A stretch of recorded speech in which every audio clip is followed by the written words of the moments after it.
சோதனை மேல் சோதனை சாமி. குட்டி விவசாயி, ஏன் இப்படி சோகமா உட்கார்ந்திருக்கீங்க? என்னத்த சொல்லுவேனுங்க, அம்மா நெல் வயலுக்கு தண்ணி கட்ட சொன்னாங்க. நான் சோளக்காட்டுக்கு தண்ணி கட்டி விட்டுட்டேனுங்க.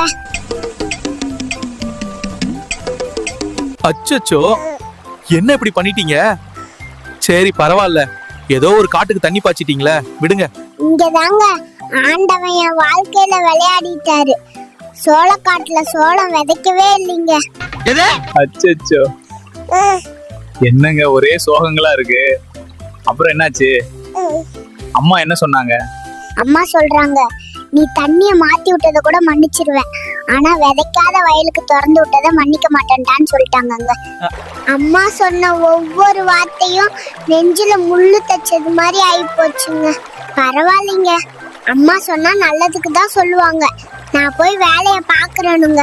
அந்த வானத்தை போல மனம் படைச்ச மன்னவனே.